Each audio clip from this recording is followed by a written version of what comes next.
Vega helps you to find and fix cross-site scripting, SQL injection, and many more web vulnerabilities.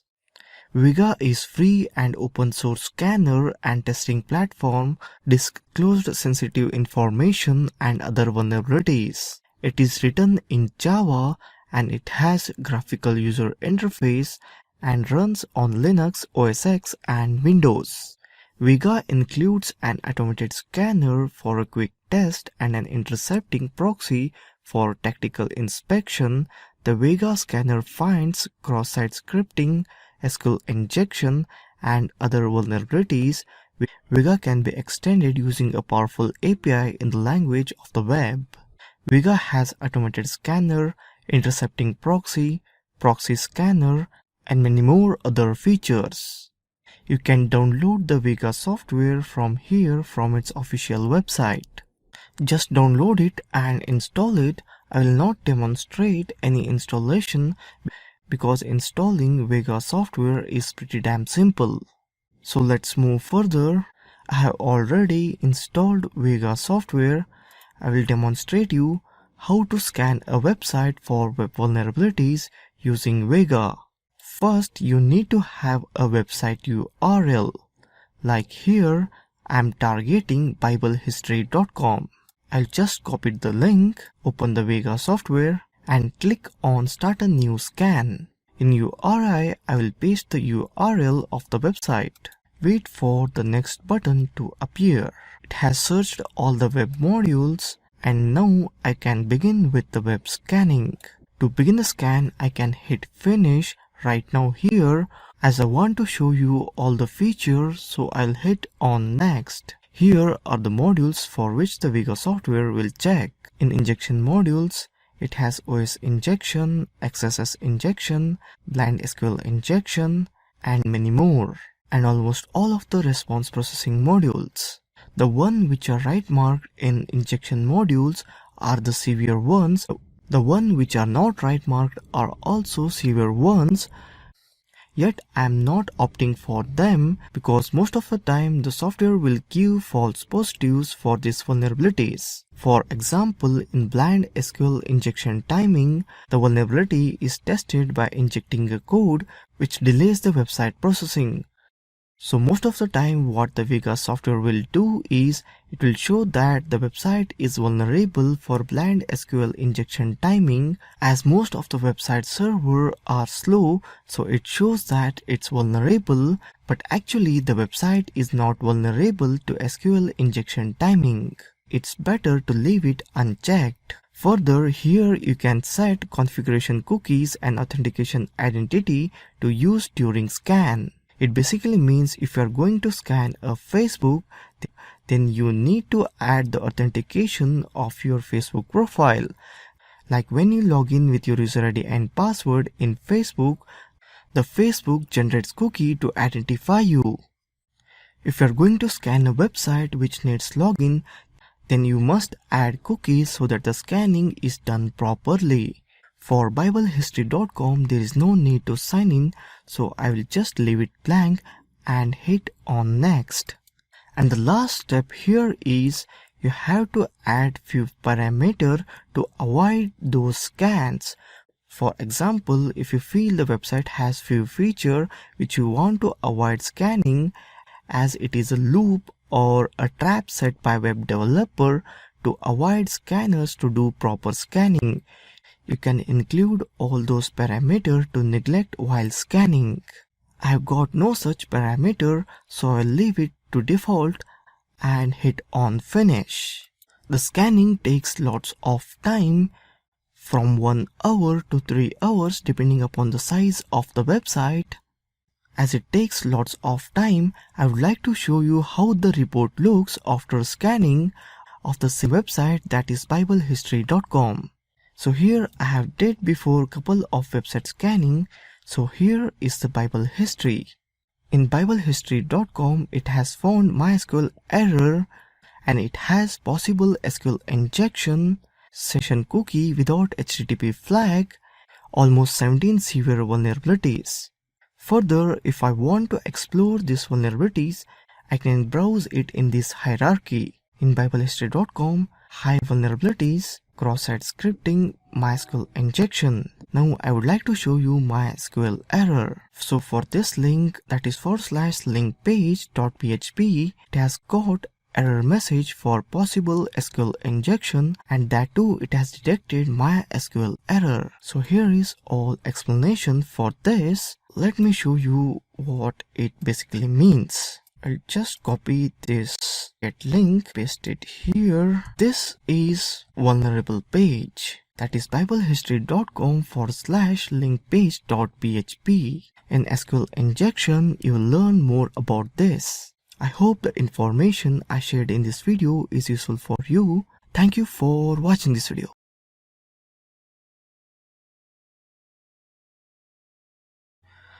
Welcome. In this video, we will see Nikto. Nikto is an open source web server scanner which performs comprehensive tests against web servers for multiple items, including over 6,700 potential dangerous files or programs. It checks for outdated versions of over 1,250 servers and version-specific problems on over 270 servers. To use Nikto, no need to do any kind of installation or anything if you have Kali Linux operating system. Just boot into Kali Linux operating system, open the terminal and type Nikto and hit on enter. The guide related to Nikto will show up. Now let's scan a website using Nikto. Before we begin scanning website using Nikto, take a look at this guide help, where it has mentioned each and every specific feature of a Nikto. For what the config stand, that is use this config file, host, help, list plugins, output, port, root, SSL, timeout, update, version, vhost.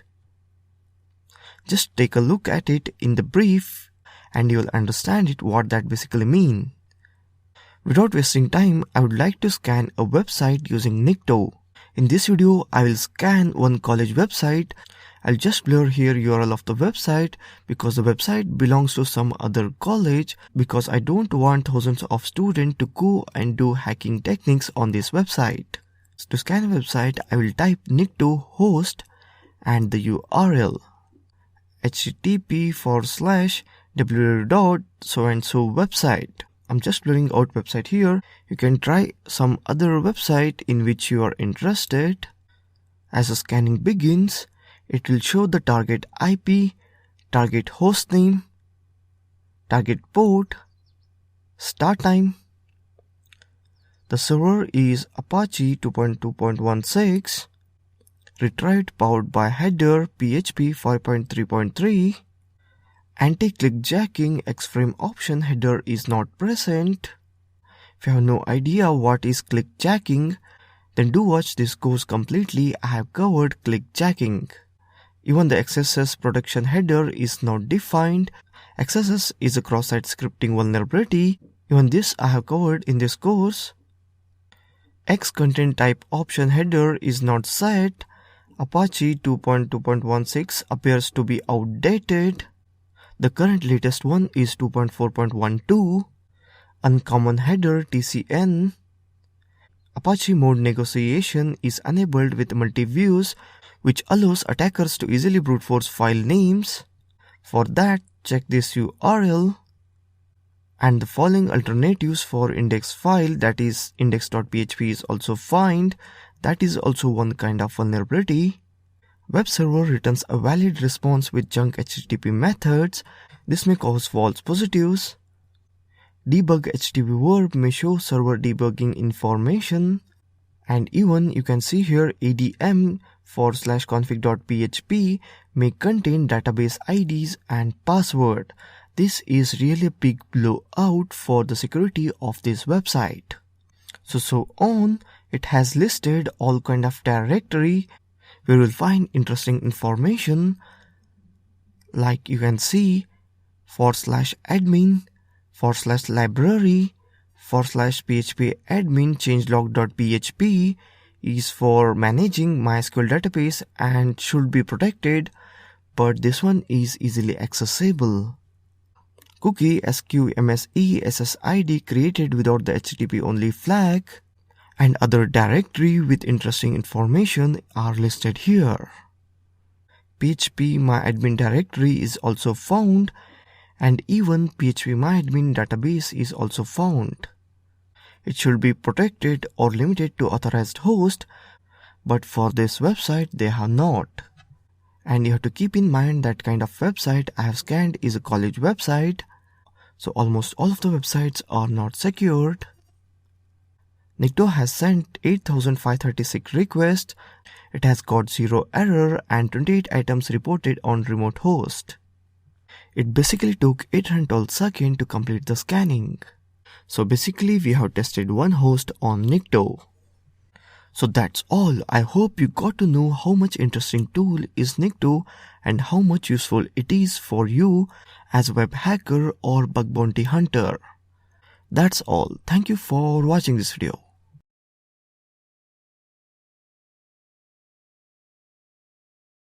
Welcome. In this video you will see subdomain. If you ask me what is subdomain, I would like to say you subdomain means a domain under a domain. Like for example, www.paypal.com is a domain and the subdomain would be like shopping.paypal.com.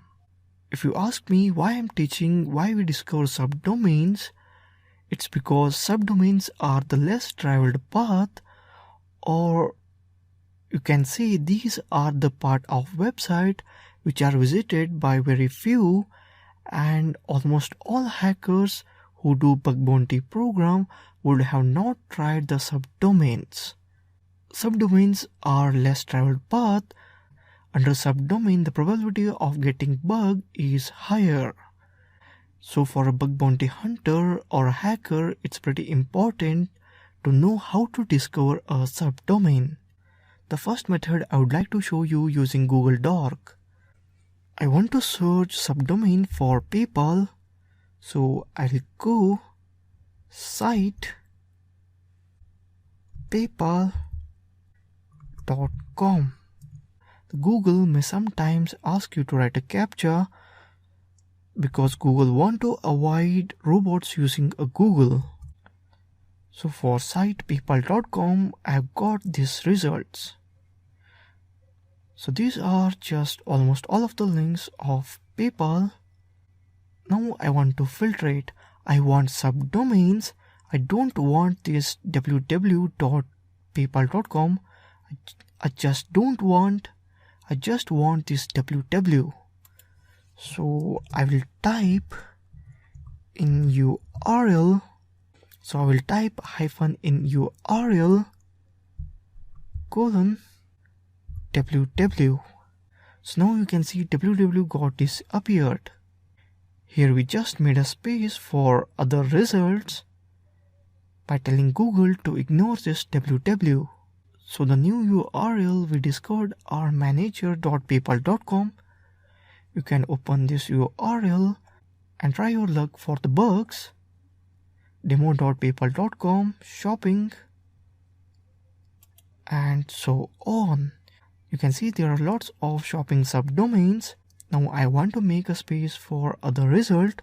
So I would type here in URL shopping to make a space for other results like safetyhub.paypal.com, commerce.paypal.com. You can try your all hands on these places. There are some other websites like dnsdumpster.com. Here also you can go and search for subdomain and DNS and all information, like the name itself says, DNS dumpster. Just type the target URL and bang. Like let me type here paypal.com.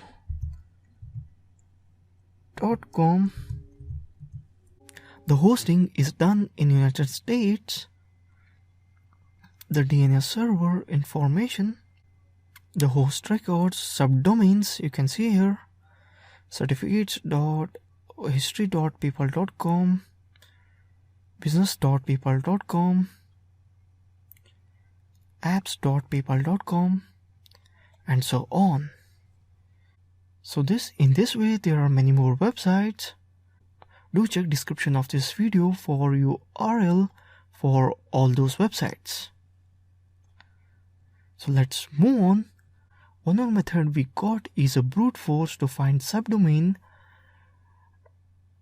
As brute force itself says, it just tries some list of words to find a subdomain.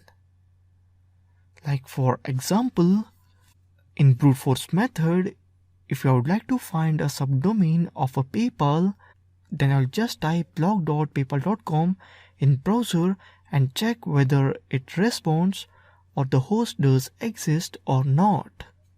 If it exists, then it has a subdomain and I will list it. So in this way one can find subdomain by doing brute force. There is no need to do this manually. No need to worry, there are already software present to do this for you. Like Subroot, DNSScan, Nmap, Recon-ng, DNS Recon, Fierce, GoBuster, and many more. So this is how Subroot looks when you use it with Python. See description of this video for the list of all this software.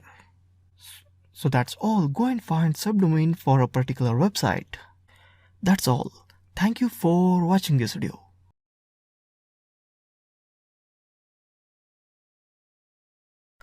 Welcome. In this video we will see finding subdomain using Recon-ng. Some say it has information collecting using Recon-ng, or else you can say it has information collecting using Recon-ng. Recon-ng was developed by Team Toms while at Black Hills Information Security. He developed it as Python script and tried to model its usage after Metasploit, making it easy for pen tester with Metasploit skills to use Recon-ng. It is built into Kali, so there is no need to download or install anything. If you want to run it on Windows or Mac, download its Python script and run it. I will not cover what all Recon-ng will do. I'll just cover information collecting or finding subdomain using Recon-ng. So let's begin. I have loaded up into Kali Linux operating system. I'll open up terminal and fire up Recon-ng by typing Recon-ng. If it shows like this, then it has already Recon-ng. Now let's see workspace. For that, I will type show workspaces. Workspaces has only one, that is default. So now I will add one workspace as I'm going to find subdomain of facebook.com. So I will type workspaces add Facebook. Now the workspace is Facebook. Now I will use netcraft. For that I will type use netcraft. Using netcraft I will find subdomains. Now I have to mention the domain to which I want to find subdomain. So I will write set source facebook.com and hit on enter. Now the source is set to facebook.com. Let me verify it. For that I will type show options. The source is set to facebook.com. Now I will type run. Netcraft will take few seconds to find all the subdomains of facebook.com. The speed depends upon the speed of your internet connection. It's refreshing and again finding it. So we can see tens of subdomain of facebook.com. It's still searching. It's over. It has found total 64 subdomains. To see all those in a proper way, I will type show hosts. So you can see the hosts are listed here. One more column of IP address, region, country, latitude and longitude. You can see how much weird the subdomains are. m.facebook.com, that is for mobile website, mobile.facebook.com, business.facebook.com, free.facebook.com, web.facebook.com, developer.facebook.com, and so on. It has found total 64 such hosts.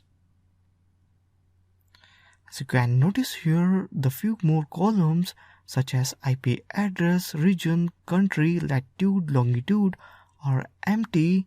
Now it's time to fill it up. For that, I will type use resolve. The Recon has 3 types of resolve.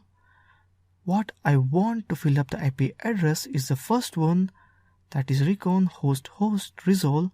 I'll just copy it and paste it here and hit on enter. Now instead of netcraft, I am using resolve. Show options. Now I will type run. It is listing IP address for that particular host. To see in a proper form, I will type show hosts. Now the IP address column is filled up with its respective IP addresses. You can make lots of observation by seeing the IP address and host. The same IP address is repeated for many of the hosts, and there are 2 to 3 or more than 3 to 4 different varieties of IP address. Now let's fill up other columns. For that, I will type use free GeoIP. Show options. The server URL is freegeoip.net. That's right. Now I will type run. I've got lots of location here: Menlo Park, Ireland, Mumbai, and again Ireland, Menlo Park, and so on. Now to see in proper way, I will type show hosts. As you can see here, all the columns are filled up. The region, country, latitude and longitude, you can see each and every information related to that subdomain. So that's all what we needed, that is information collecting, or you can say finding subdomain for a particular domain. Before completing this video, I would like to show you how to export this information so that you can take a look later on without coming back to the terminal.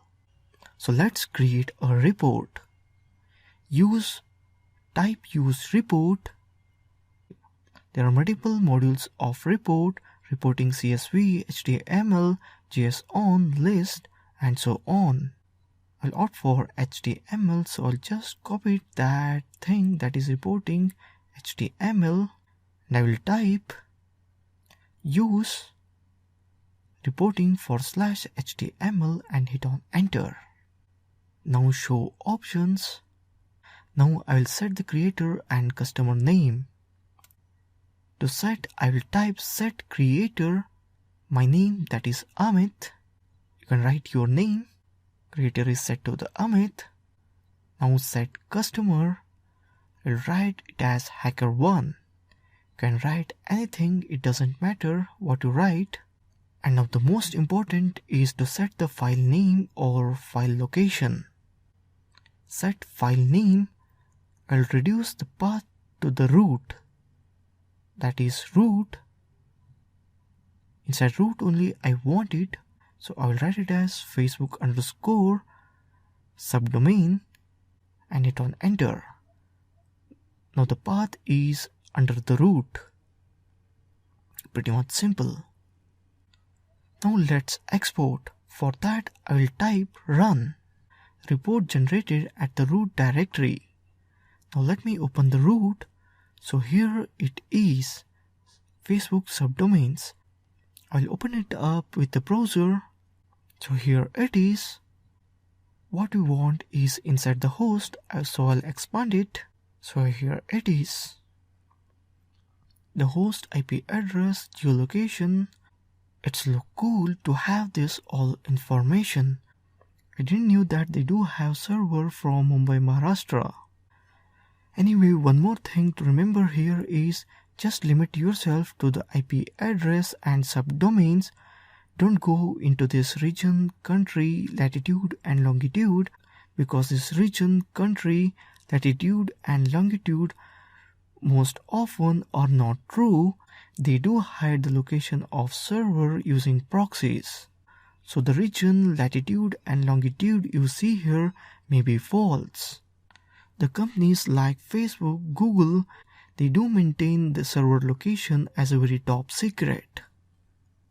If you do same thing for any simple website, you may find out the original location of the server, but for big companies like Facebook and Google, it's pretty much impossible. So that's all in finding subdomain or collecting information using Recon-ng. Thank you for watching this video.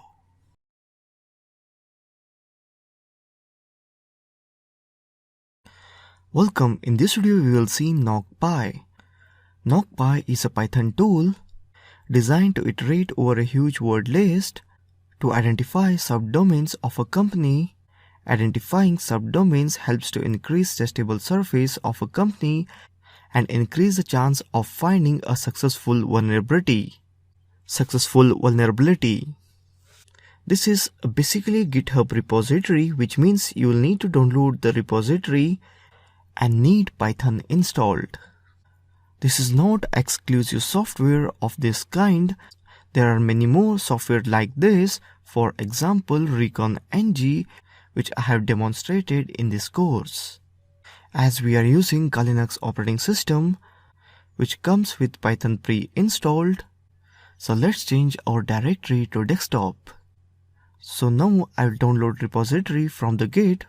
For that, git clone and the URL of the Knock. It's cloning into Knock. It's downloaded.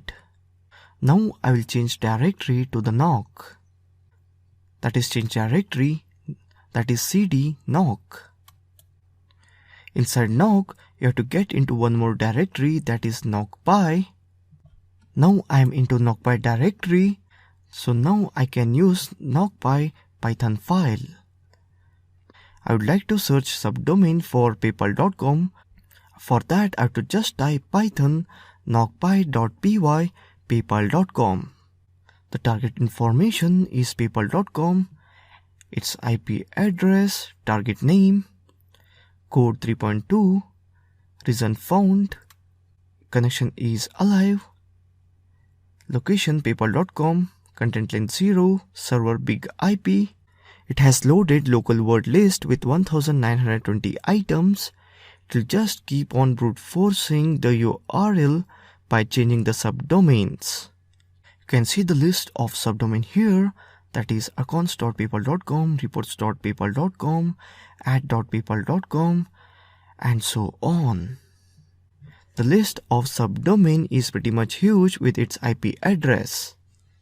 It has found total 62 subdomains in 50 hosts, and 35 of 62 subdomains are in word list. And the output is saved in CSV format. You can go and check this file for further reference. So that's all about very interesting tool called Knockpy. Thank you for watching this video.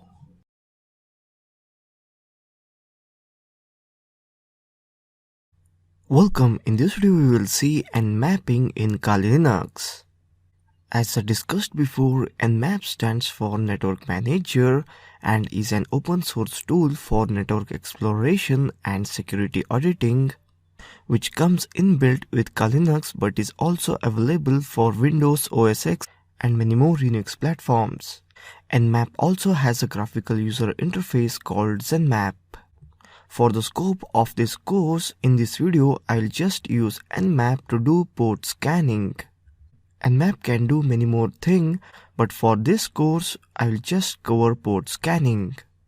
First, let me show you all those websites on which I will do port scanning using Nmap. The first website I would like to port scan is google.com. This is the website I will do port scanning. And after that, I would like to port scan youtube.com. Then after that I would like to scan my own router. Or else instead of that I would like to scan the IP address of my own hosting or my college hosting. So basically I'll just use one address instead of URL. So let's begin. First open up the terminal. If you have a doubt that Nmap is not installed, you can type this command, that is sudo apt-get install nmap, and hit on enter. As in my system it's already installed, as Linux come with pre-installed Nmap. If you are using some other Linux operating system, then for this command it will sure install Nmap for you. As Nmap is installed, I would like to begin by port scanning of google.com. So for that I will type nmap space www.google.com. It is showing starting Nmap 7.01. Nmap scan report for google.com, and it has given its IP address, that is 172.217.26.196 of a web server, and the host is up, and the other addresses for google.com which is not scanned, and DNS record, and not shown 998 filtered ports. The port and its start services, as you can see here, 80 TCP, 443 TCP, and it's done. One IP address is scanned in 4.92 seconds. So the next I would like to scan some direct IP address of web server, that is nmap 198.168.0.1. The host is up. Can see which ports are open. One IP address scanned. Now let me try on youtube.com. For that I will again type nmap space www.youtube.com, starting nmap. So the result is just like we did for google.com, but the IP address is different and DNS is also different. The list of open ports, and that's it. Now let me scan IP address of some web server again. It is some different web server which is running, and it has already one website hosted, that is nmap 172.168.0.1. Just observe this output we are getting. Later on in next video we will discuss what this output mean and what kind of conclusion we can conclude by doing port scanning. In this video just concentrate on using Nmap to do port scanning. So that's all in this video. If you're not getting any output from Nmap, do check internet connectivity and do use Linux operating system where it supports. For Nmap, I would like to say one thing. If you did this port scanning in laptop and you are not getting output like what I'm getting, then boot up Linux operating system on your desktop and try this again. You will sure get the output. For me too, it happened the same. First I tried to do this Nmap on my laptop. I didn't get any output. Later on I tried in my desktop and I got this all outputs. If you did on a desktop, then also you're not getting any kind of output, do post in Q&A section. I'll sure reply you. The main reason that it works on a desktop but it may not work on a laptop, because laptop has different configuration. It is made for Windows itself only, whereas desktop supports almost all kind of operating system. The main problem you may face is configuration of hardware on Linux operating system. Thank you for watching this video.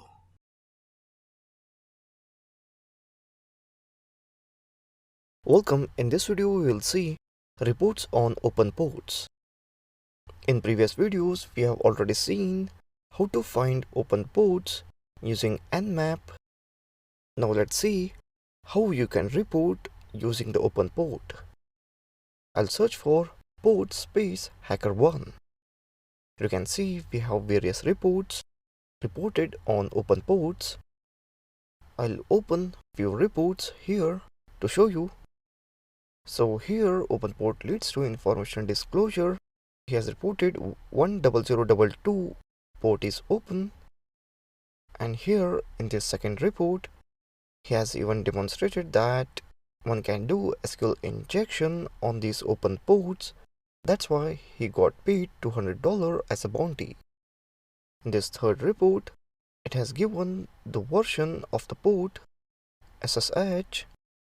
So in this way, you can use the open ports and report for the bounty. If you don't know what is SQL injection and how to exploit it and all, complete this course and you'll get idea about all kind of vulnerabilities. So that's it in this video on open ports and its report on Hackerone. Thank you for watching this video.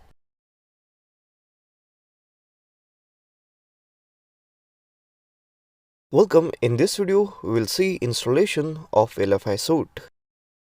LFIsuite is totally automatic tool able to scan and exploit local file inclusion vulnerabilities using many different methods of attack.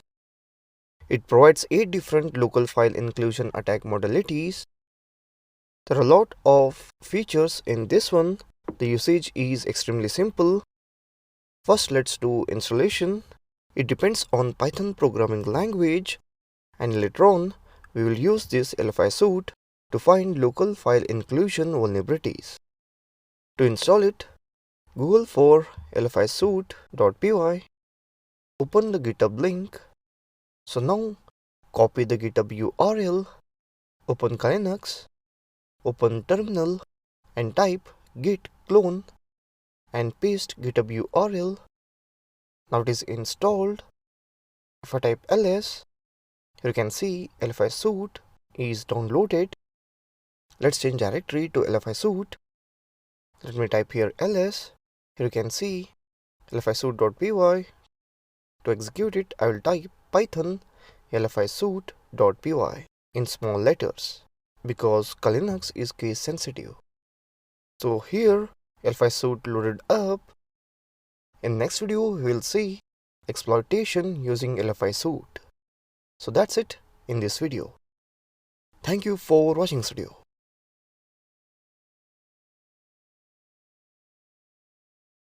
Welcome. In this video, we will see exploitation of LFI, that is local file inclusion, using LFIsuite. As in previous video, we had installed LFIsuite. After starting LFIsuite, we have two options, exploiter and scanner. We'll go for exploiter. So here we have to enter the URL. So here I'm using Mutility website, which have set it up locally. If you don't know how to set up Mutility locally, do watch previous videos where I have explained setting up metasploitable machine. In that, we have option for DVWA, Mutility, and so on. So I'll just copy it up, the URL, and paste here to carry out the attack. I don't want Tor proxy, so no. I'll choose auto hack option instead of choosing one. Just copy and paste the URL here. So now the process goes on. It will try for local file inclusion attack and it will make a list of whatever it has found. So here I will type ID. So this is the ID. I will type ls. So these all I found. I'll type cat etc password. Now pwd. So these all we found in local file inclusion attack. So that's how we carry out local file inclusion attack using LFIsuite on the target website. Try out such attacks with the permission of a website owner. If it is listed in bug bounty program, then you can do it. So that's it in this video. I hope you learned something useful in this video. Thank you for watching this video.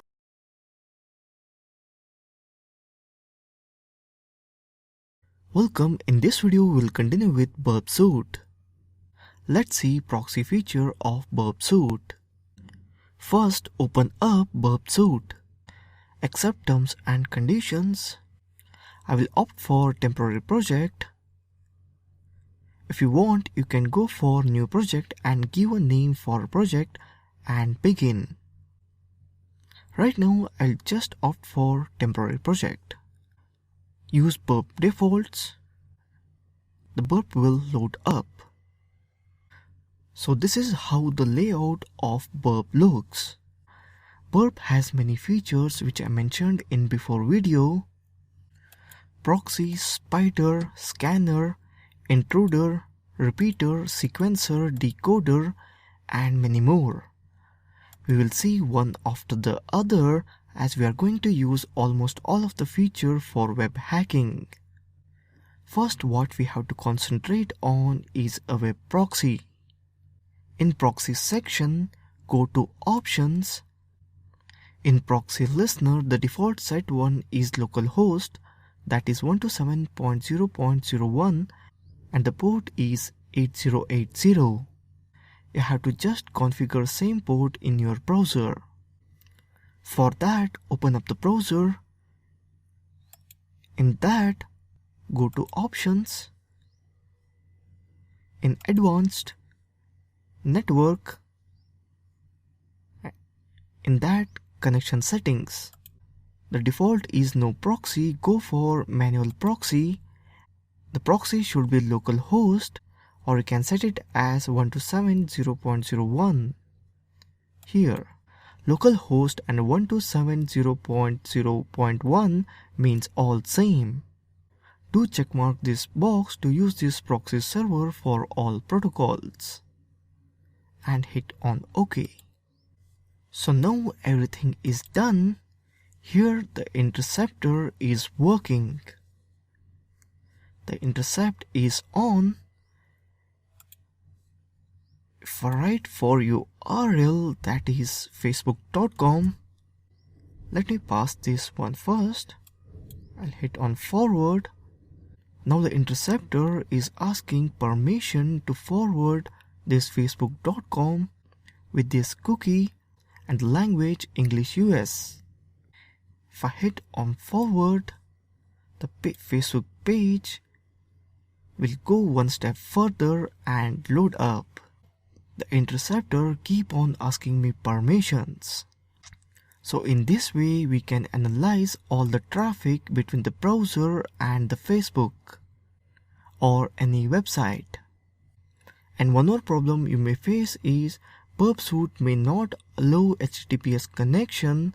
For that you have to download the certificate and install it in Firefox. For that type in URL http://burp. From here download the certificate. To install certificate, go to options, advanced, certificates, view certificates, and here import certificates. Select the certificate and hit on open. For me it is showing the certificate is already installed, as I have already installed it. The certificate which we have installed is ports figure. After installation, do check this ports figure appears or not in the certificate list. So that's all. Just restart the browser and you can open any website using Burp as proxy. To stop interceptor, just hit on this interceptor is on button and it will turn off. That's it. Just go and practice what I did. This much is enough in this video. Further, I will continue in next video. Thank you for watching this video.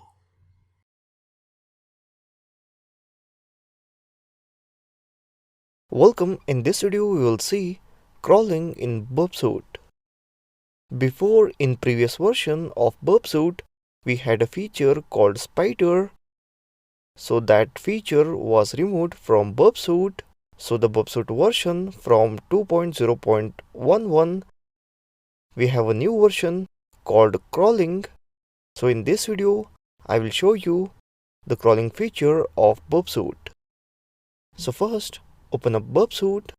It should be 2.0.11 or later on version, else you will not find crawling option in Burpsuite. So this is the target website, testphp.vulnerableweb.com. So here is the Burpsuite. I'll go to proxy and turn intercept on, and I'll reload the website here. Here you can see I intercepted the test PHP. I'll send it to scan. Here you can see crawl and edit option. I'll just choose crawl. You can see here crawling started. So here's the website, that is testphp.vulnerableweb.com. So it's crawling. Here you can see in dashboard the crawling is in process. Basically, crawling generate sitemap, which is pretty much useful when you want to undertake various attacks on the website. In next video, I will do XSS attack using this crawl data using Burpsuite. It will take a lot of time depending on size of the website. If you are crawling on Facebook or any kind of huge website, then it will take a lot of time. Anyhow, you can pause it at any time if you got enough data in sitemap to carry out your attack. So that's it in this video. In next video, we will do XSS attack using this crawled information. Thank you for watching this video.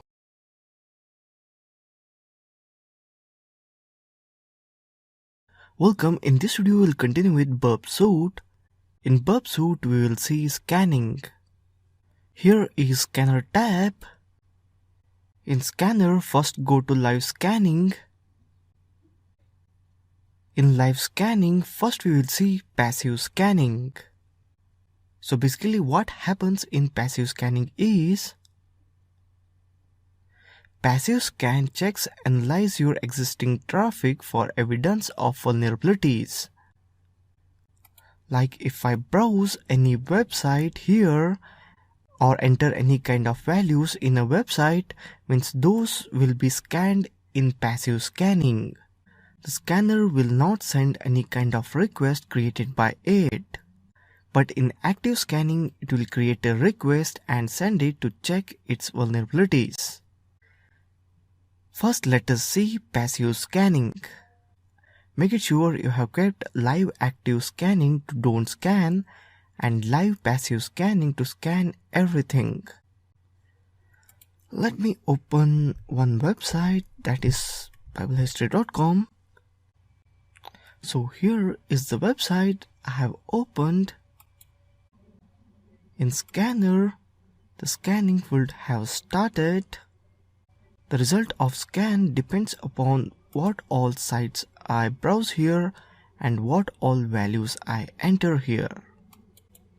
You can see I have opened new page in the biblehistory.com. Regarding those pages, I am getting scanned information. So that's all. This is how passive scanning works. Now let's see active scanning. For that, go into live scanning and set live passive scanning to don't scan and set live active scanning to use suit scope. As we have set live active scanning to use suit scope, now let us define the scope. In target, what we want here is biblehistory.com. Here it is. I'll just right click on it and add it to the scope. In scope, biblehistory.com is added. For our clarity, in filter, I'll set show only in scope items. So now I'll just refresh this page.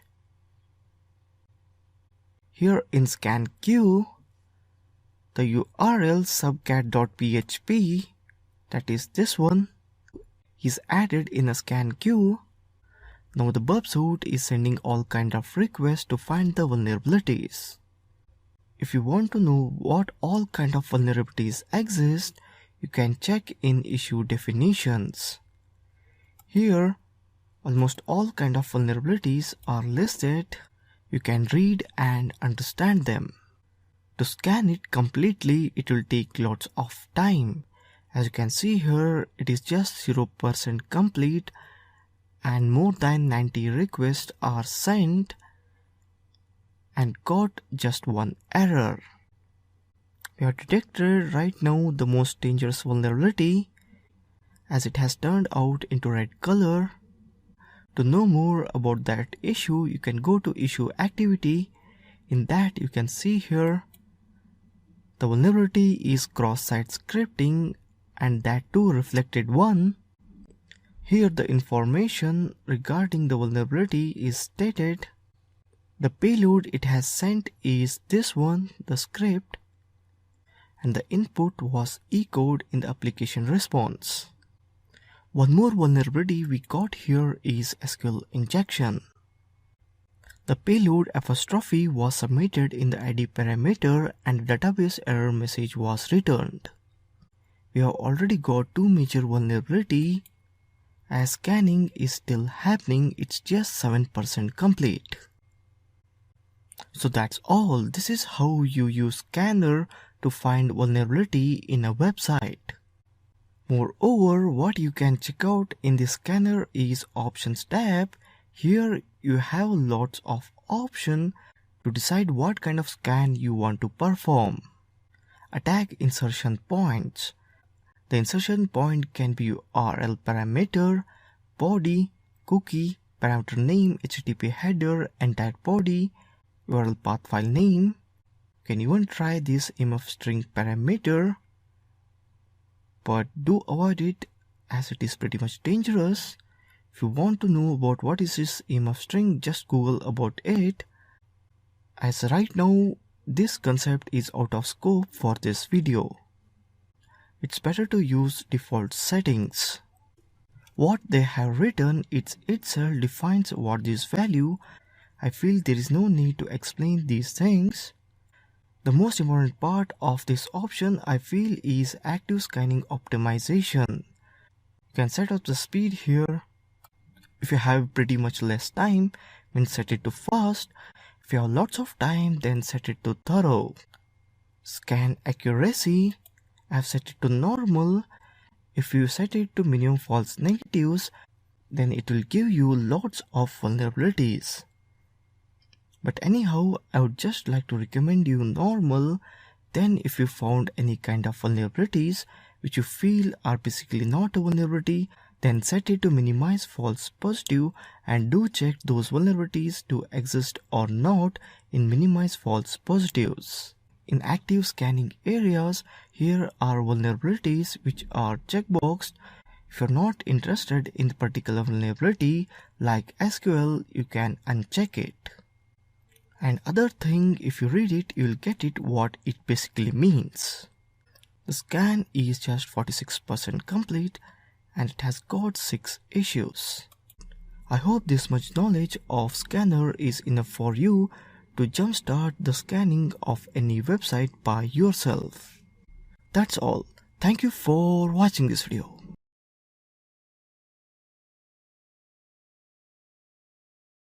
Welcome. In this video we will see Intruder. The name Intruder says it all.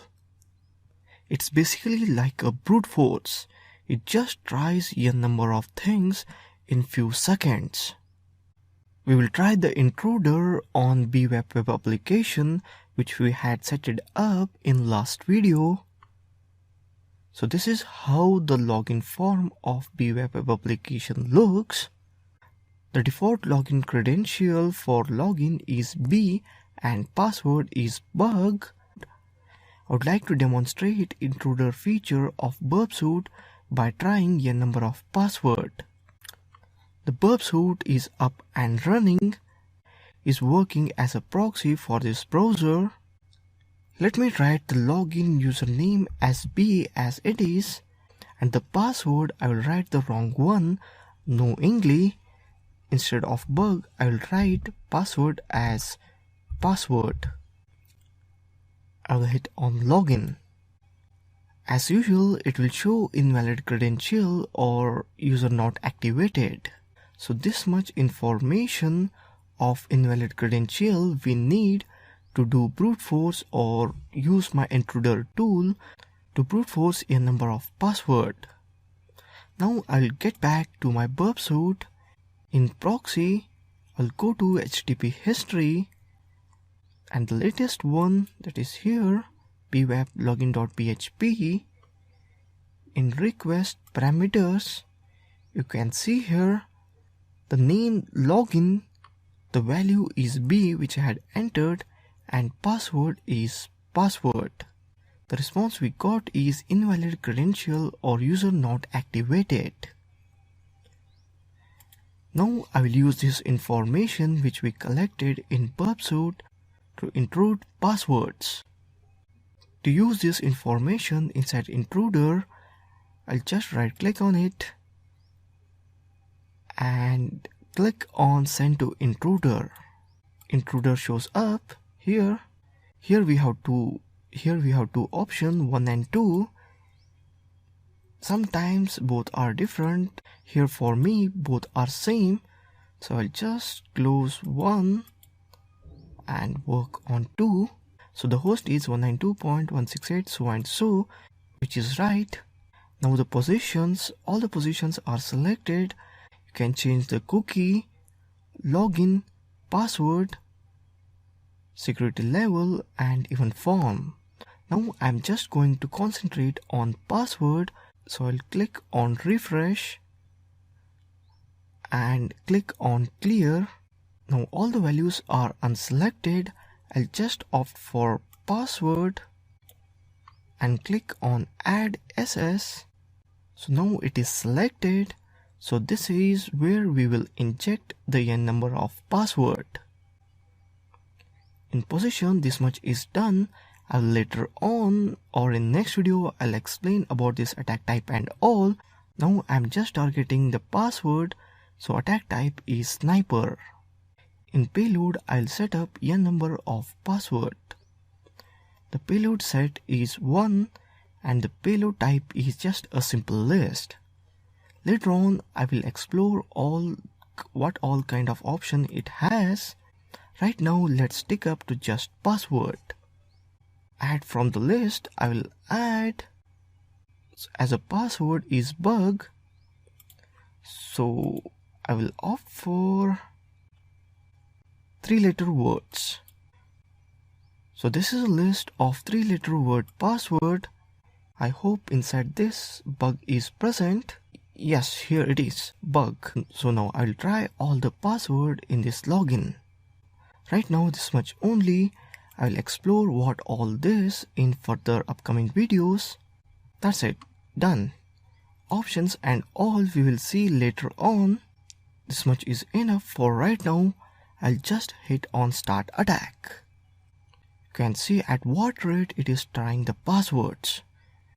Total this much number of passwords, like you can see 4470. Out of that, it has already tried some 2700 passwords. So basically intruder is such a great tool. So now it has tried all the password. Now we have to identify which is right password by seeing the length of response. So the length of response of a right password will be less. It will be not 4501. So let me click on length. Yup.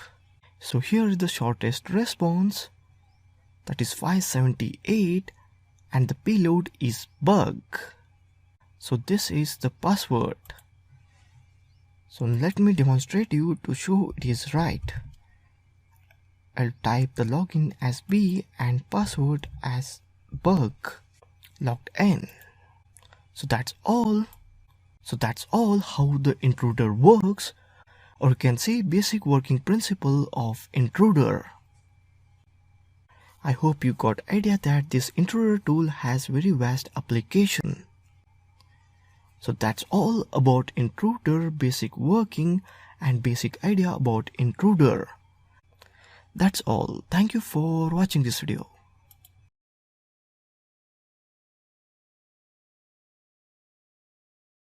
Welcome. In this video we will see repeater. First let me open up the Burpsuite and the browser. I will open up some random website to show you how repeater works. I'll open up one link in this website. You can see this is what the interceptor is showing me here. I'll select this cookie. I'll just copy it up, or I'll just select it again and click on send to repeater. So this is the request sent by it. I will click on go. So this is the response. So now what we can do here is we can modify the request and see what the response we will get for modified request. I'll add just cat equals to 24, sub equal to 256 and hit on go. This is what the request we got. Sub is equal to 116. This is what it is showing. Cat equals to 224. Let me open up another browser and get some cross-site scripting tag. I'll search for access tag. I'll open up this link of OWASP. So here we have lots of cheat sheet, or you can say access tag, or you can say cross-site scripting tag. I'll copy this one. If you have no idea what is cross-site scripting and what are access tag, then don't worry. In upcoming videos in this course you will sure learn it. So I've just pasted this tag here. So this is how the tag looks. I'll click on go. You can see the tag is sanitized. Instead of the symbols with the script tag, we have got some other numbers and symbols.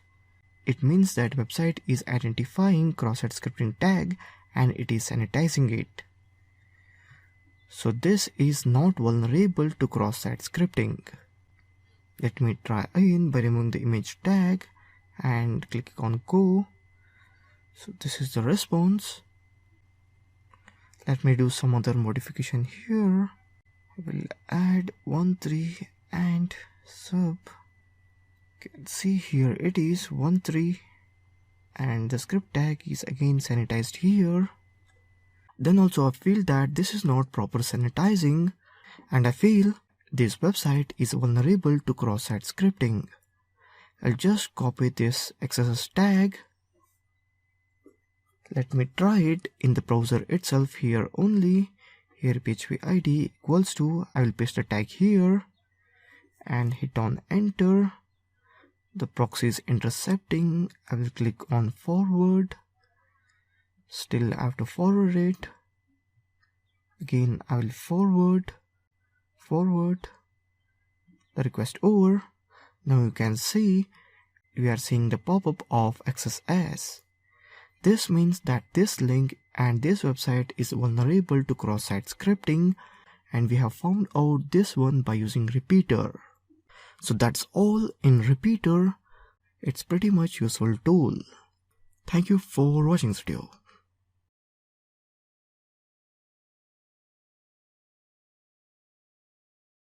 Welcome. In this video we will see sequencer. In short, I would like to say what the sequencer does is it helps you identify the tokens are weak or strong. If you ask me what are the tokens and all, let me explain you what the tokens are. The tokens are basically the cookie. Tokens are the one which are generated when you log in so that the server identify you each and every time you request. Like for example, in Facebook, when you log in with your email ID and password, it generates few tokens, and that token should be in between your browser and the Facebook server. If anyone is able to guess the token, then he can basically log in into your account and hack it. Then he can basically hack your account. So it's pretty much important to have a token which is not guessable, and it should have lots of randomness. I'll log in into one website and show you how to capture the tokens in sequencer and analyze it. So this is a website I'm trying here. This is one of the college website. I will type USN ID number and the password. Hit on login. The Burpsuite is intercepting the request, so I'll click on forward. It is welcoming us. We have already logged in. Now you can see here, this is the token which the website has generated, or you can see the cookie. I'll just select it and right click on it and send to sequencer. So in sequencer we have the cookie here. The form field is called to change password or whatever you can set up here. I just click on start the capture. The sequencer will send lots of requests and collect lots of cookie or tokens.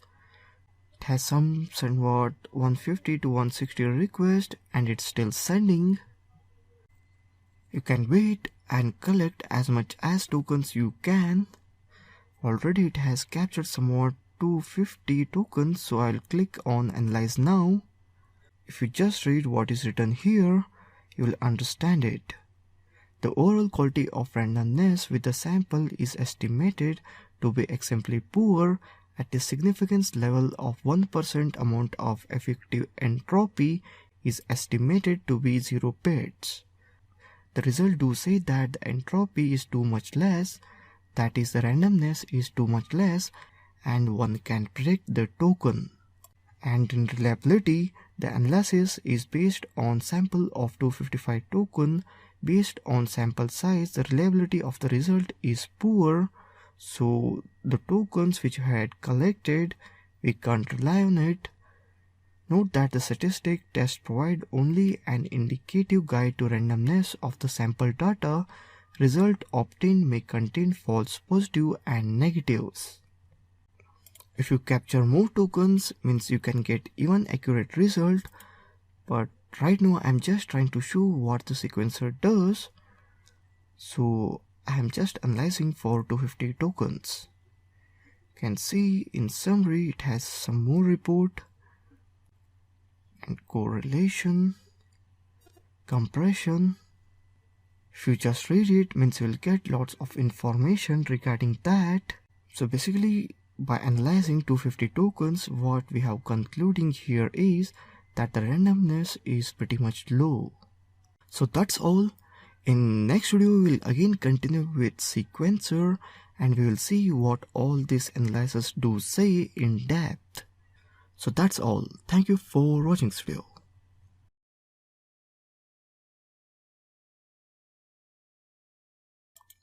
Welcome. In this video, we will see analyzing sequencer data. First, I will open up Burpsuite and I will load the tokens by going into sequencer, and in that manual load, I will click on load. From the last video, what I had collected tokens, I have saved those tokens as ariki.txt. Just open it up. So these are the tokens collected in previous video on that website. There are total 103 tokens. I'll click on analyze now. So this is what it says. The overall result is the quality of randomness within the sample is estimated to be very poor. At a significance level of 1%, the amount of effective entropy is estimated to be 20 bits. And here you can see the effective entropy, the statistics you can see here. If you have forgot what is entropy, it means it's just randomness of the tokens. You can analyze them and study them. Most of the time what I have seen is they do study it and get some predictability out of it, and start creating the tokens, which is basically a hack. Reliability, sample size and the length range, character level analysis, it's not showing, don't know why. Bit level analysis.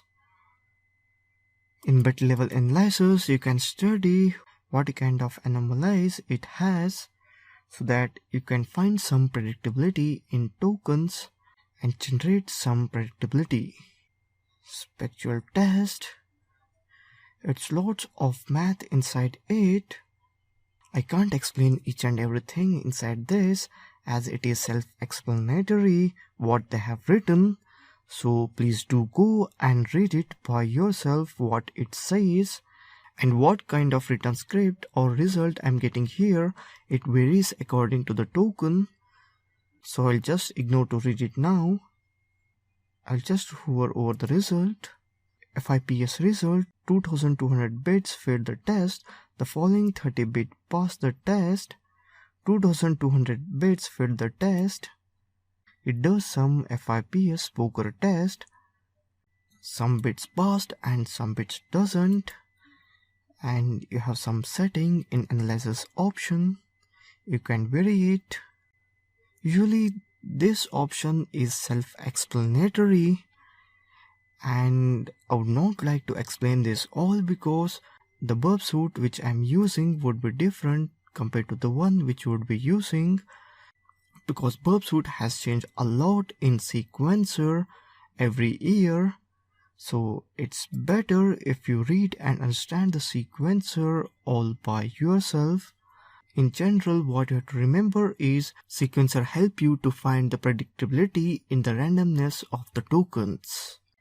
So that's all in analyzing sequencer data.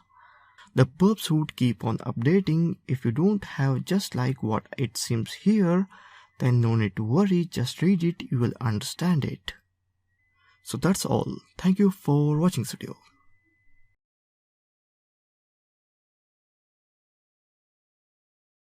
Welcome, in this video we will see Decoder. First let me load up Burpsuite. In Burpsuite setup Burpsuite as a proxy to your browser as I have already set it up. So I will skip it up and load one website, that is www.tce.ac.in.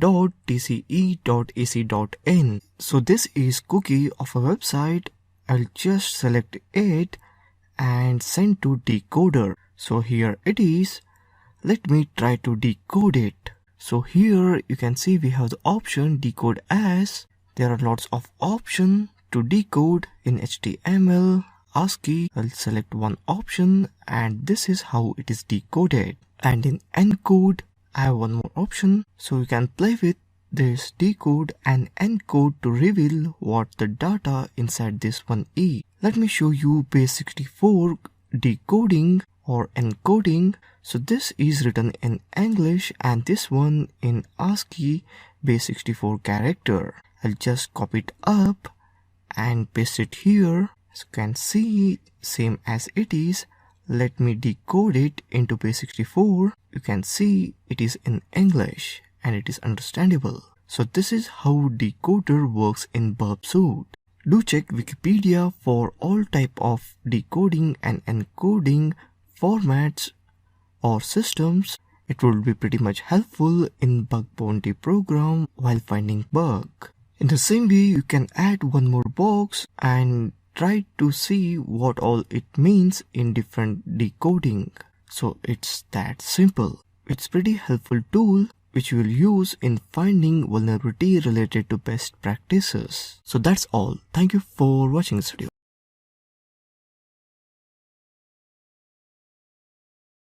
Welcome, in this video we will see comparer. First let me open up my Burpsuite and configure it. Let me open one website. It may be whatever website. The proxy is intercepting the website in Burpsuite. I'll just turn off the interceptor. You can see the websites are getting populated in the target or in sitemap. In comparer, we can compare two links. So let me show you how I will compare two links with the help of Burpsuite. So these are many links available. Let me opt these two and click on send to comparer response. You can see I've got nothing because the link I have opted are the request. So now I'll go to request. Now I have two links in comparer which I can compare. Let me open them up and this is how it looks. Modified, deleted, added will be showed by marking them here. It's self-explanatory. Let me convert into hex code. You can compare the hex code also. I'll close it. And the bytes also. So that's it. Pretty much simple. You can compare two responses or two requests using comparer on Burpsuite. This is pretty much useful tool when you'll do bug bounty hunting. That's all. Thank you for watching this video.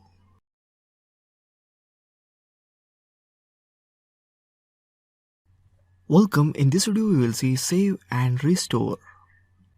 First let me open up the Burpsuite and create some data by opening some random websites like TC and Bible history.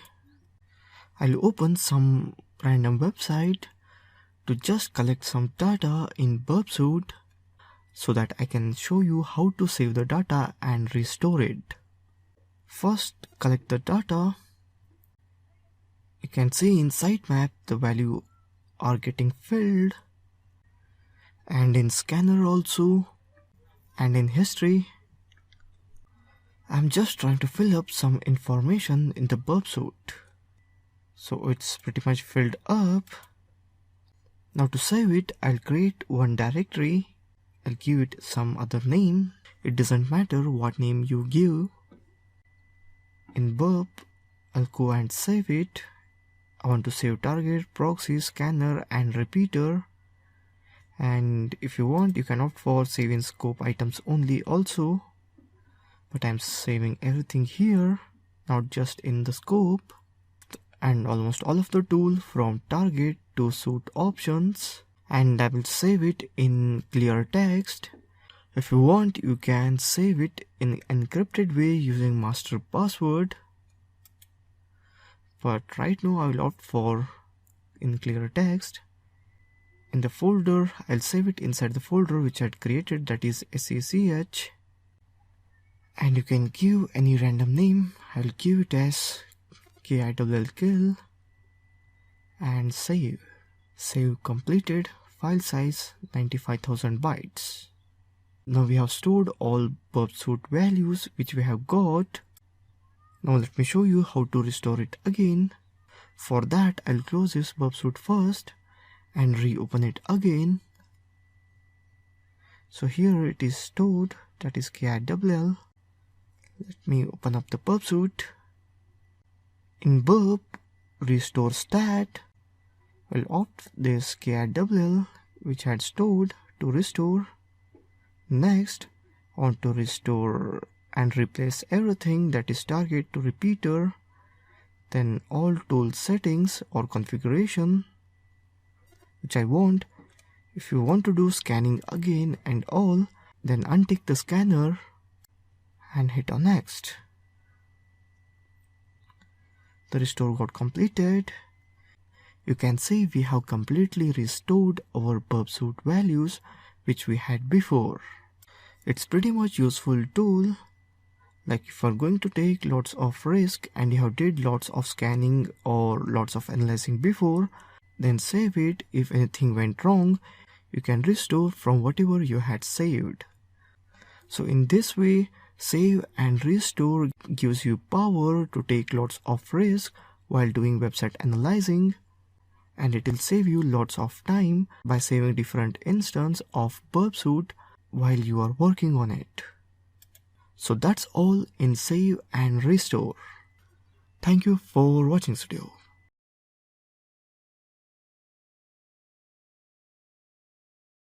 Welcome, in this video we will see authorization. Authorization issue cover a wide array of layers in web application, from the functional authorization of a user to gain access to particular function of the application at the application layer to the database access authorization and least privilege issues at persistence layer. The most common issues are a result of curiosity and also exploitation of vulnerabilities such as SQL injection. For example, a database account used by an application with system or admin access upon which the application was vulnerable to SQL injection would result in higher degree of impact rather than the same vulnerable application with the least privileged database account. Authorization is a key in multi-user environments where user data should be segregated. Different clients or users should not see other clients' data. How to locate the potentially vulnerable code. Business logic errors are key areas in which to look for authorization errors. Areas where authorization checks are performed are worth looking at. Logical conditional cases are areas for examination such as malformed logic. Here in code you can see if user equals normal user, grant normal permission, else a user must be admin or super user. Authorization is usually performed using include files that contain access control, validation and restriction. So usually we'll look for something like include file validate user.inc. Vulnerable patterns for authorization issues. Simple HTTP GET request can uncover hidden links. Obviously, a map on server side should be used to see if one is authorized to perform a task, and we should not rely on graphical user interface hiding buttons and links. Disabling buttons on the client side due to the authorization level of user shall not prevent the user from executing the action relating to the button. Like here, document.form.admin function.disabled equals to true. In a form action, simply saving the page locally and editing disabled is equal to true or disabled is equal to false, adding the absolute form of action. One can proceed to activate the disabled button. The database. The account used by application to access database ensure least privilege is in effect. Like here, ASP.NET web.config, the authorization tag element control ASP.NET URL authorization and the accessibility to gain access to specific folder, pages and resources by users or web client. Make sure that only authenticated users are authorized to see or visit certain pages. Like here, anonymous users are denied access. User must be authenticated. In Apache 1.3, there is a file called httpd. Access control can be implemented from here in the form of allow or deny directives. Allow from address is the usage where address is the IP address or domain name to apply access to. Check authorization upon every user request. Like this in code it is asking for. And here are tests on authorization. You can take a look. Testing for credential transported over encrypted channel, testing for default credential, testing for weak logout mechanism, testing for bypassing authentication schema, test remember password functionality, testing for browser cache weakness, testing for weak password policy, testing for weak security question or answer, testing for weak password change or reset functionalities, and the last testing for weaker authentication in alternative channel. Just Google search for the names I have mentioned. You'll get lots of resources to carry out the test.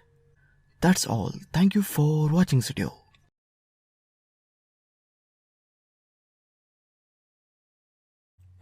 Welcome, in this video we'll set up Atmosphere for further web application hacking. Till now we tried our Burpsuite software on actual website. From now on we'll create our own Atmosphere. That is a website where we can test our hacking skill using our Burpsuite software. First download VMware Workstation Player. For that go to this URL and hit on this download option to download it. After download, install it. It's pretty much simple. I would not like to waste my time on installing this VMware Workstation. as installing VMware is pretty much simple. After that, search for BWap, that is BWap, and open the first link, that is itsecgames.com. BWap is actually a buggy web application which has somewhat more than 100 web vulnerabilities. Go to download section and download it. In download you have two options. The first one is BWap web application and the second one is BWap with a virtual box. They call it as bbox. BWap web application is just few MB and the bbox is more than 1 GB. I would like to recommend you to download this bigger version, that is bbox more than 1 GB. If you'd like to say in brief what actually is a bbox, bbox is actually a virtual machine. It will host by itself. No need to buy any hosting service or do anything to host your BWap web application. If you download the BWap, you have to spend lots of money to host this web application. But here in bbox, it comes with VirtualBox. You have to just download it. It will be inside Ubuntu and the Ubuntu will host this website online. Just hit on download and download it. As I have already downloaded it and extracted it, so here it how it looks when you extract it.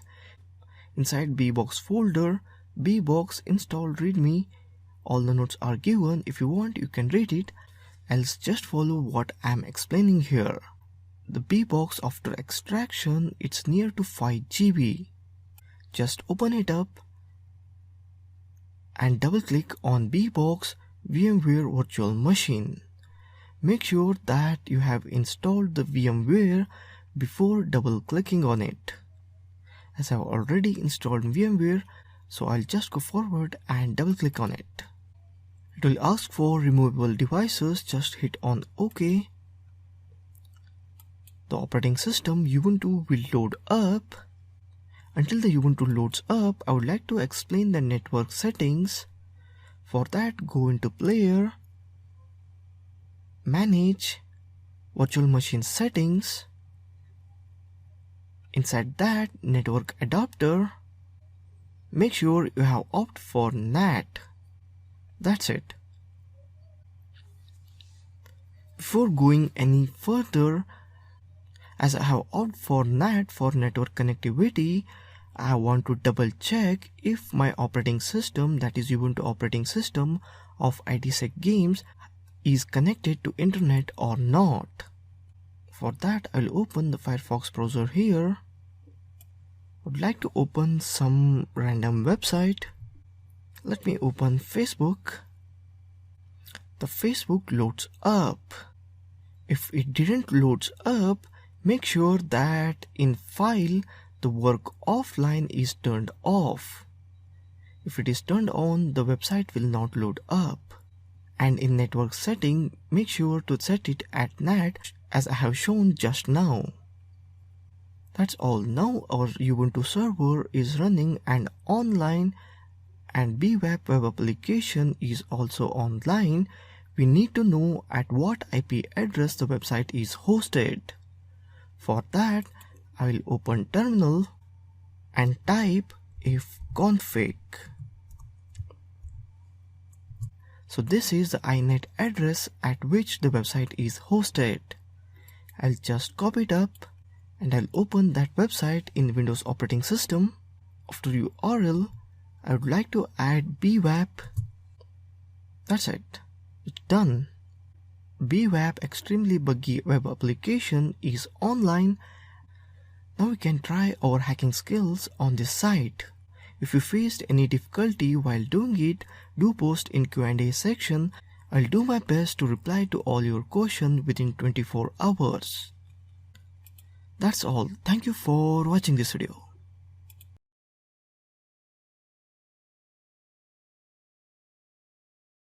Welcome. In this video we will see Wappalyzer. First let us go to Wappalyzer website to know about it. I will search for Wappalyzer. So this is the website wapplayzer.com. Wappalyzer identifies the software on the web.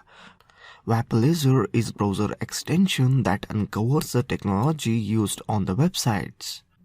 It detects the content management system, e-commerce platforms, web servers, JavaScript framework, analytics tool, and many more. So basically, Wappalyzer uncovers the technologies used on the websites. In the last 8 months, it has identified 823 technologies. In those technologies, it has listed the market leaders. As you can see here, Google AdSense, Google Analytics, WordPress, Webpack, and many more. They have also mentioned market share of following web technologies. In Google AdSense, you can see the top websites which use it, YouTube, LinkedIn, and so on. So now let us download it or install it in our browser. For that, I'll go into download. As my browser is Firefox, I'll click on Firefox install. If you have Chrome or Opera, you can go for the following options. Firefox is asking permission. I'll click on allow. The download started. Let it finish up. Download complete. I'll click on install. Wappalyzer is installed. As you can see the list of all web technologies. This site is powered by Drupal 7 CMS, Facebook widget, Google widget, Pivot Analytics, Twitter widget, PHP programming, HiCards, and jQuery JavaScript framework. Now let's try some other websites. For example, udemy.com. Now you can see all the web technologies which has powered this udemy.com. So these are all the web technologies Udemy has used to power its own website. Let's move further and try one more site. That is paypal.com. PayPal is powered by Apache Web Server, Twitter Bootstrap, PayPal, and jQuery. PayPal technology is payment processor web technology. You will sure find this PayPal web technology in lots of e-commerce websites. So now let's move further and check for Facebook.com. As you can see in Facebook, it is showing basically nothing. That is, it is showing HTTP to miscellaneous. So basically Facebook is not revealing any kind of information. It's just because Facebook uses neither PHP or any kind of programming languages. It uses FHP. FHP is also kind of PHP but not in specific. In FHP, the F stands for Facebook. So Facebook has its own programming language, which is similar to PHP, or you can say it is completely adapted by PHP. So now finally let's check for Google. So the Google has Google Web Server. So even in the case of Google, it's not revealing all the information. Google basically has customized Java, C++, and many more other web technologies and uses it collectively. So that's why it's difficult for Wappalyzer to show what all web technologies it uses. So that's all about Wappalyzer. Wappalyzer is a very important tool in bug bounty hunting or web hacking. It's one of the most simple and easy tool to use to map a website. So that's all about Wappalyzer in this video. Thank you for watching this video.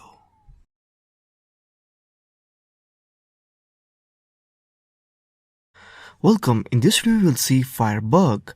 Firebug is a nice add-on that integrates a web development tool inside the browser. With this tool, you can edit and debug HTML, CSS, and JavaScript live in any web page to see the effect of changes. It helps in analyzing JS files to find XSS vulnerabilities. To install Firebug, search in Google Firebug. Go for the first link, that is Firebug add-ons for Firefox. Click on Add to Firefox. Let it download. After download, click on Install. We have got one more note here that Firebug extension isn't being developed or maintained any longer. We invite you to use the Firefox DevTools instead. We ship with Firebug. But in this video, I would like to show you the Firebug which I had installed just now. For detailed information, you can see the documentation they have done, or else you can follow what I will say. So open up the Firebug by the icon here in the browser. So here it is, body ID article. So here are the all values you can edit. So here is the HTML format you can edit. You can even change the background color, font, what they have written, each and everything. So this is HTML. Let me show you further in some other website. Go to that particular website and open this tool. You can see same thing here. Lots of information. For almost all of the website, you will get option to edit the HTML page by just opening this Firebug tool. You can edit the CSS, that is Cascade Style Sheet, where you can change the background, font color, each and everything. So let me now show you by editing something interesting here. I have opened up one engineering college website. They have got the vision as to be an engineering and technical institute of global repute by imparting quality education embedded with spiritual and ethical values. So I'll just select it and change it to please don't this college if you want to do something in your life. So in this way you can change anything in a website using this plugin. I have just did it for the fun, please don't get offended. So that's all about Firebug plugin of Firefox. Thank you for watching this video.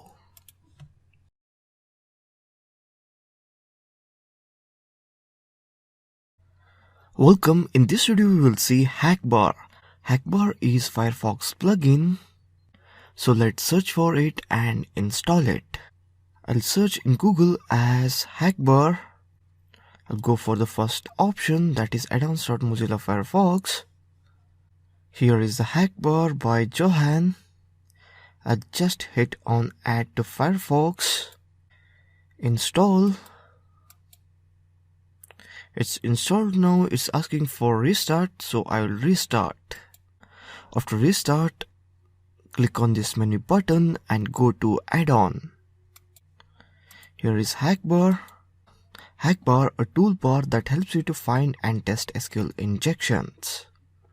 HackBar is loaded up now. I have enabled the HackBar. To check the HackBar, I have opened this website, that is sneaindia.com. You can see in URL it has ID equals to 15. Basically it is powered by MySQL database. So here in the HackBar, I will tap the URL as it is and I will write in addition order by 5 and hit on execute, which is left side of the HackBar. So this result we got 1054 unknown column 5 in order clause. So basically the column 5 don't exist, but what you should observe here is we are executing the commands inside this HackBar. The same way I will write for order by 10, column 10 also don't exist. So in this way you can check for SQL columns for a website using a HackBar. In the same way we can check for XSS script also. For that I have opened up this website, that is pstgraphics.com. In that with URL I have added extra script, that is XSS script with the values 80, 85, 83 and executed it. I've got this different random selection of my graphic. That is, you can see what all we got. That is blank Polaroid, PSD, old telephone, Happy New Year, round gold button, clown illustration. Now I will change the values inside that to some random numbers with little differentiation. Now a random selection of my graphic result will be changed. This site is not access vulnerable, but yet we are making some difference here. So basically this tool would be pretty much helpful in doing XSS and SQL attack. So keep in mind, I have just demonstrated in the brief the real use of HackBar you will do when you understand SQL injection and XSS attacks. So that's all about brief introduction of a HackBar. If possible, in the upcoming video, I'll try to use this tool. Thank you for watching this video.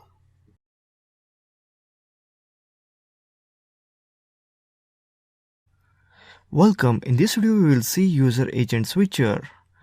User Agent Switcher is basically Firefox add-on. User Agent add-on helps in spoofing the browser while performing some attacks. So let's install it and know what it basically does.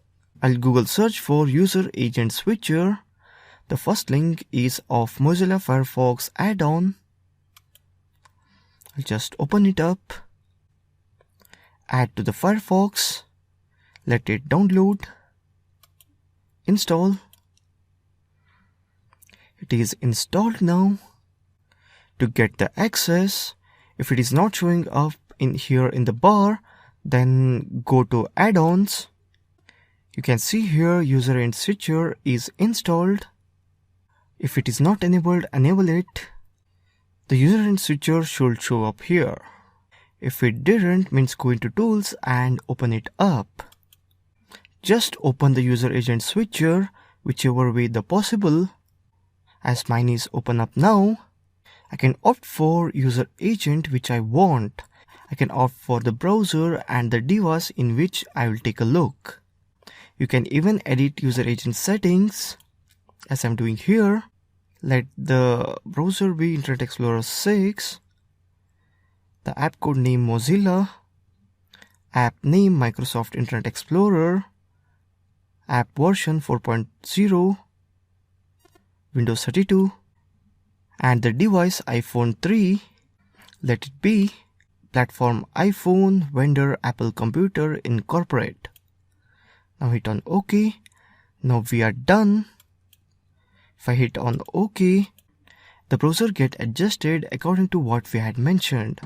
We are getting the view what we should get. Even in the Facebook server, it will show that our device is iPhone 3 and the browser is Internet Explorer.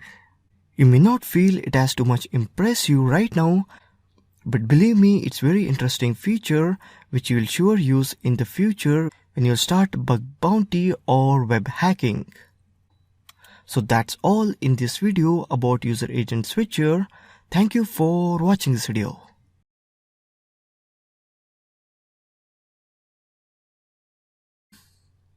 Welcome. In this video we will see Sublist 3R. Sublist 3R is a Python tool that is designed to enumerate subdomains of a website using search engines. It helps penetration testers and bug hunters to collect and gather subdomain for the domain they are targeting. Sublist 3R uses search engines like Google, Yahoo, Bing, Baidu, Ask, and many more search engines. And it also uses Netcraft, VirusTotal, ThreatCrowd, DNS Dumpster, and Passive DNS. So basically, Sublist 3R has many more advantages over Recon-ng and Knockpy because it uses search engine to find the subdomains. So let's begin and use this tool. In terminal, first I will change directory to desktop. And to download the repository from GitHub, I will type git clone and the URL of Sublist 3R. Sublist 3R is downloaded. Now I will change directory to Sublist 3R. Now I will type ls to list all the files in Sublist 3R. So basically we are going to use this Python file that is sublish3r.py. To just show you that it works, I will type python sublish3r.py. Sublish3r loaded up and it is asking for some argument. So let me provide some argument. What I want to do is I want to find subdomain for paypal.com. So for that I will type python sublish3r.py -d paypal.com and the sublish3r start.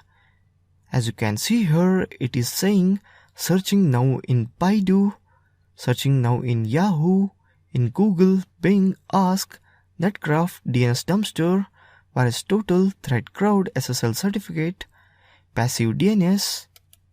After searching, it has found total 675 subdomains and now it will start port scan.